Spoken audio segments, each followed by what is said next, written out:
ya con el plato fuerte que servimos en esta entrega con nuestra querida doctora Tami Beltré, a quien le damos la bienvenida. Buenos días, doctora. Muy buenos días, familia. ¿Cómo están ustedes? ¿Todo bien? Muy bien, felices de tenerle con nosotros una vez más. Muy honrado, muy Claro honrado. que Siempre sí. que viene la doctora Beltré con nosotros nos sentimos muy honrados porque sabemos el esfuerzo que hacen los médicos de venir a esta hora de la mañana para servir información que es tan valiosa, que la gente pues la necesita y que nosotros estamos en ese compromiso de llevar la información para que la gente viva mucho y que viva con calidad.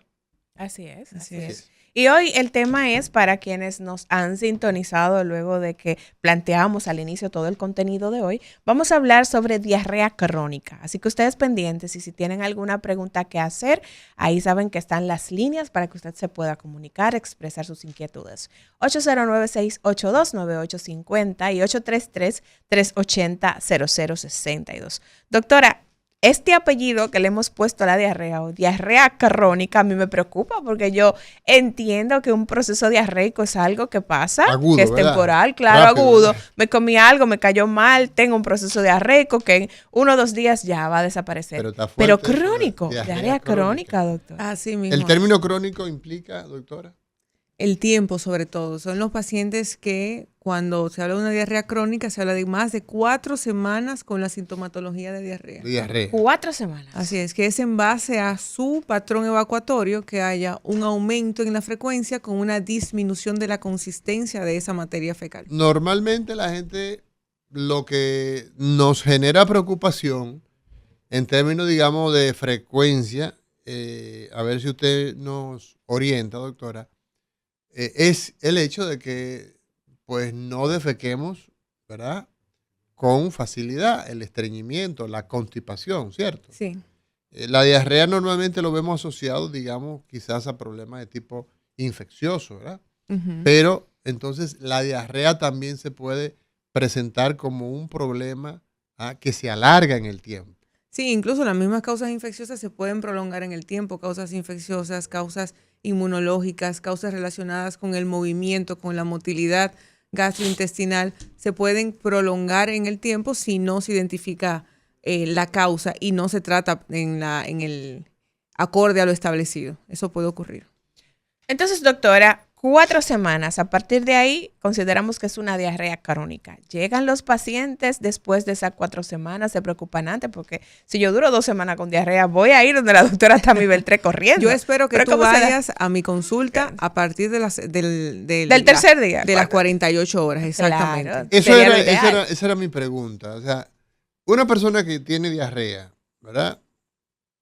Y esa diarrea dura, digamos, un día, pues la persona, dependiendo de la frecuencia en que sean las deposiciones, pues la persona puede terminar deshidratado. Sí. Y en el caso, por ejemplo, de los pequeñines, una persona puede, hay condiciones, por ejemplo, el cólera mata en horas, Así es. ¿verdad? A través de evacuaciones diarreicas, pero eso tiene unas características muy específicas. Entonces, la diarrea, ¿verdad? Tiene la característica de que no solamente es líquido lo que estamos perdiendo, que ya es muy importante, sino que también se están perdiendo electrolitos. La diarrea crónica, en términos de frecuencia frente a las enfermedades gastrointestinales, ¿qué lugar ocupa en términos de frecuencia? ¿Es muy frecuente? ¿Es medianamente frecuente? ¿Es poco frecuente? Gracias a Dios es poco frecuente y quizás por eso es que no se nota tanto Sí, o nos no se sorprende, comenta, exactamente, no se comenta tanto. Sin embargo, toda diarrea crónica una vez fue aguda. Es importante tomar en cuenta que cuando el paciente tiene más de 48 horas con los episodios de evacuaciones, como comentamos, con un aumento en su frecuencia, una disminución en su consistencia y él observa que no ha mejorado, que esto no ha cedido, que no ha empezado a disminuir, o como indica el doctor, el paciente, aparte de las diarreas, tiene otra sintomatología secundario a la pérdida de agua y electrolitos. Recordar que tanto el agua como los electrolitos son elementos importantes en las células y las células son las que desempeñan todas las funciones de nuestro organismo. Si ese paciente sumado a las diarreas, a los episodios, tiene calambres, cansancio exagerado, tiene manifestaciones de confusión mental incluso, debe inmediatamente acudir a una urgencia. Y si el paciente no tiene quizás esa sintomatología, pero persisten las diarreas, esas diarreas vienen con sangre, ese paciente viene con fiebre, entonces debe acudir a una consulta para identificar lo que tenga en el contexto de una diarrea aguda. Exacto. Entonces, la confusión puede sospecharse, ¿qué cosa, doctora? Una persona con diarrea y que entonces se marea, se torna confuso. ¿Qué pensamos? Bueno, cuando el paciente se torna confuso, se marea, lo primero que hay que pensar es que es secundario a la deshidratación independientemente de la causa de la diarrea. Deshidratación. Es por deshidratación. La deshidratación entonces puede generar esa sintomatología de confusión, de letargo, o sea, y el paciente entonces puede hasta chocarse, puede... Calambres, manifestaciones cardiovasculares, todo eso puede generar una diarrea no tratada. El 85% en el momento en el que nacemos, algunos dicen que puede ser hasta el 90% de nuestra constitución corporal es agua.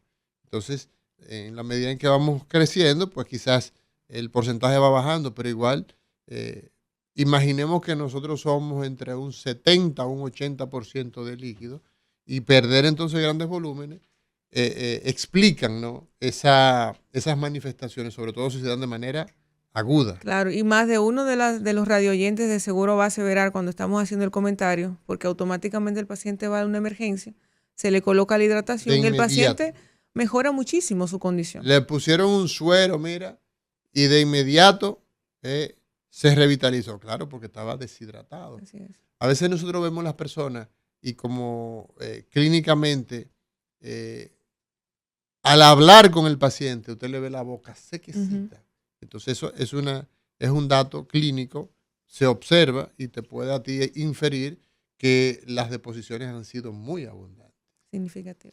Doctora, entonces partiendo de esto que hemos planteado y usted decía, si tienes un proceso diarreico, 48 horas, busque ayuda para verificar qué está pasando. Sin embargo, puede que se den estos casos en los cuales el paciente tarde semanas hasta tomar la decisión de ir a una consulta de gastroenterología por un proceso como este. ¿Cuáles son las causas que regularmente se asocian a esa diarrea crónica, esa diarrea con la cual el paciente ha tenido que lidiar por más de 4 semanas? También podemos hablar ahí, continuar con las causas infecciosas inflamatorias. Hay muchas causas, incluso la misma amebiasis intestinal pudiera cronificarse y provocar evacuaciones con mucha frecuencia y la persona no prestarle mucha importancia porque como las evacuaciones no le llevan a la deshidratación, no cambian su ritmo de vida, quizás no le hace el caso que debería.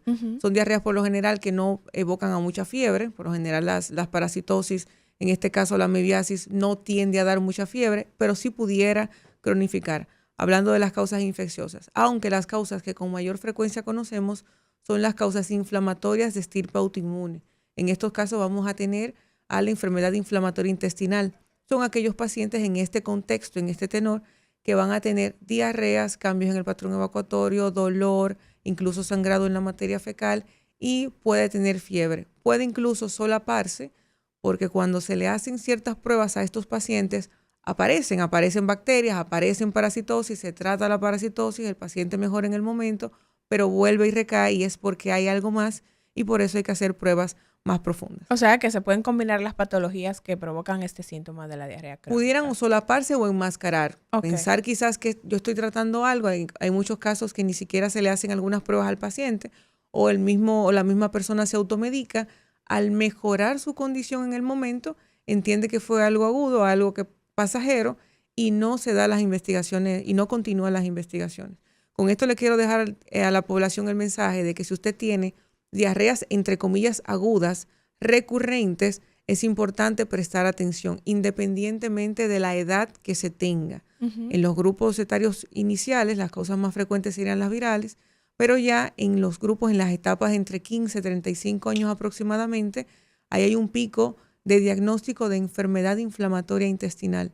Entonces quizás un joven entiende que es algo pasajero porque come mucho en la calle y no se identifica a tiempo esa condición, para poner uno de diferentes ejemplos que hay. Usted, doctora, mencionaba dentro de estas causas enfermedades que no son enfermedades como cáncer, por ejemplo, enfermedades oncológicas. ¿Podría estar asociado a algún tipo de cáncer en el tracto intestinal con esas diarreas crónicas? Claro que sí. Las enfermedades neoproliferativas que afectan nuestro tracto gastrointestinal pueden desarrollar o evocar al cáncer, porque va a haber un trastorno malabsortivo en dependencia de la localización que esté. En el caso del colon, más que quizás diarreas, el paciente va a tener cambios en el patrón evacuatorio y él va a asumirlo como diarreas. Me explico. Es el paciente va más veces va más veces al baño, ¿no? va más veces al baño y la consistencia cambia. Pero en muchos casos esto ocurre porque como la masa va creciendo, sobre todo cuando el cáncer es en colon izquierdo, un paciente que no se trató, gracias a Dios y con la tecnología ya esto no se está viendo tanto, pero en el caso de que el cáncer siga avanzando, disminuye la luz. Al disminuir la luz de ese colon, de ese intestino. O sea, observemos el colon como un tubo, ¿no? Exacto. Y entonces, al haber una masa en el interior, ocupando espacio, lo que pasa por ahí, entonces se modifica. Claro, se hace más fino, más largo, y eso es lo que se conoce como las heces acintadas. También al estar diferente la forma y el paciente tener que ir con mayor frecuencia al baño porque hay algo más que está ocupando ese espacio, entonces él dice, tengo diarreas con frecuencia. Más que puede perder peso e incluso sangrar. Cuando tenemos esa sintomatología en un paciente mayor de 50 años, siempre hay que prestar atención y descartar esas posibilidades. Hay mujeres, por ejemplo, que quizás son la excepción, que no suelen visitar médicos excepto cuando paren. Lo he visto en uno de los hospitales que más me identifico, que es el hospital oncológico. Y entonces, gente muchas veces joven, ¿verdad? No, la última vez que yo estuve con mi médico fue cuando fui a dar a luz, ¿verdad? Y los chequeos prenatales fueron pocos, ¿verdad? Son pocas las mujeres que tienen esa condición, pero lo he visto, porque en el caso de los hombres es peor. O sea, el sexo masculino busca menos servicios de salud, por eso se complica muchas veces, a veces con bobería.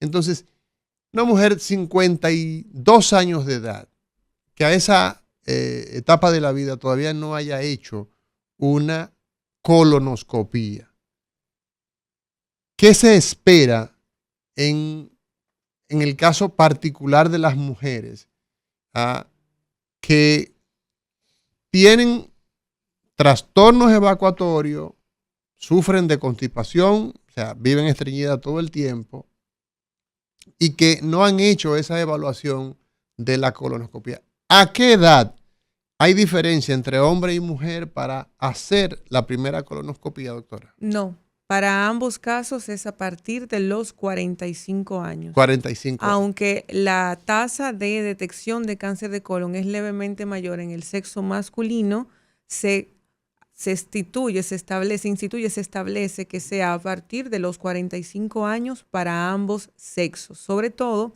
en Occidente y en la población que tenga descendencia afroamericana. O sea que a nosotros somos todos, ¿verdad? Nos toca o de un lado o de otro lado. O sea que sí deberíamos hacerlo. Y tomando en cuenta lo que usted dice por su experiencia en el oncológico, esta es la hora que yo todavía no entiendo por qué no hay más campaña para detección precoz de cáncer de colon, ya que en todos los lugares se sabe que es la tercera causa más frecuente de cáncer de colon a nivel mundial y la segunda en mortalidad. Así es. Gracias a la promoción que hay de cáncer de mama está bajando. Gracias a eso, gracias a las campañas que se hacen para el cáncer de próstata está disminuyendo y el sexo masculino, la población masculina tiene un poco más de conciencia.